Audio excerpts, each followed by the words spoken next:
Dasturimiz davom etadi. Mamlakatimizda raqamli texnologiyalarning har bir sohada keng tatbiq etilishi quvonarli hol albatta.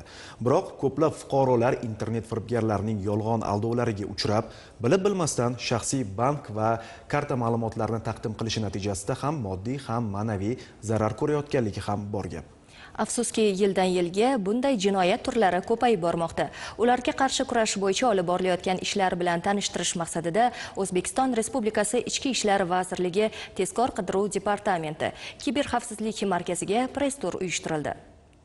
Kiberbullying, catfishing, online grooming kabi 62 turdagi kiberjinoyatlar 2024-yilning o'zida mamlakatimizda qayd etilgan. Jinoyatlar soni 58.800 ta. Barchasi axborot texnologiyalari orqali amalga oshirilgan. Bugunga kelib O'zbekistonda raqamli olam orqali uchrayotgan bunday jinoyatlar soni 68 barobarga ortgan. Bu jinoyatlarni hammasi ham O'zbekistondan turib sodir etilmaydi. Jinoyatchi jinoyat sodir etgandan keyin pulni juda tezlikda chiqarib yuboradi har xil yo'llar bilan. Hattoki o'sha biz aniqlagan jinoyatchini umuman tanimagan sheriklari bo'ladi. Ya'ni pullarning asosiy qismi ularga o'tib ketadi.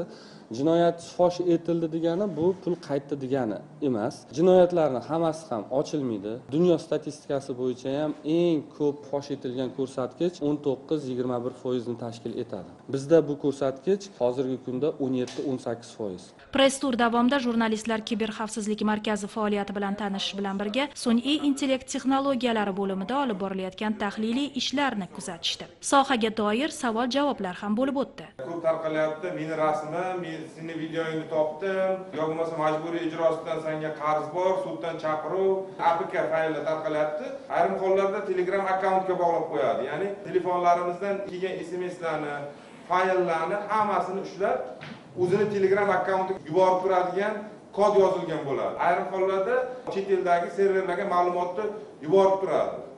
Ana shu qaysi serverga jo'natyapti, Telegram akkauntga bog'langan bo'lsa, qaysi Telegram akkauntda ID'si bilan amalga oshirilyapti. Identifikatsion ma'lumotlar hammasini raqamli dalil ashyo sifatida alohida o'zimizning maxsus bazalarimiz bor. O'shalarga kiritamiz va hisobot shaklida tezkor xizmat xodimlariga taqdim qilamiz. O'tgan 5 yillikda kibermakondagi huquqbuzarliklar yuzasidan jismoniy va yuridik shaxslardan kelib tushayotgan murojaatlar soni 34 barobar ko'paygan. Mazkur jinoyatlar natijasida fuqarolarning 1.909 milliard so'mdan ortiq mablag'i talon-taroj qilingan. Bu esa vaziyatga yanada jiddiy qarashni, jinoyatchilarni fosh etishda kadrlar salohiyatiga e'tiborli bo'lishni taqozo qilmoqda.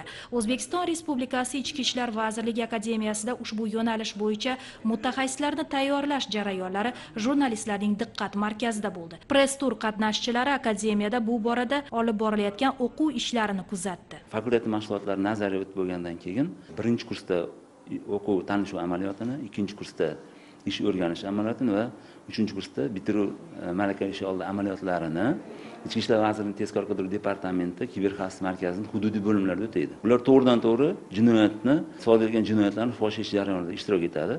O'tgan yilgi bitiruvchilarimiz shu yo'nalishda malaka amaliyoti o'tagan kursantlarimiz tomonidan 74 ta shaxsga nisbatan 64 ta jinoiy ish qo'zg'atilgan. Axborotni egallash, uni o'zgartirish, yo'q qilish yoki axborot tizimlari va resurslarni ishdan chiqarish maqsadida kibermakonda dasturiy ta'minot va texnik vositalardan foydalanilgan holda amalga oshirilgan kiberjinoyatlarning turi ko'payib bormoqda. Mutaxassislar esa bu borada aholini ogoh bo'lishga, jozibador ko'ringan har qanday reklama va e'lonlardan uzoqroq yurishga chaqiradi.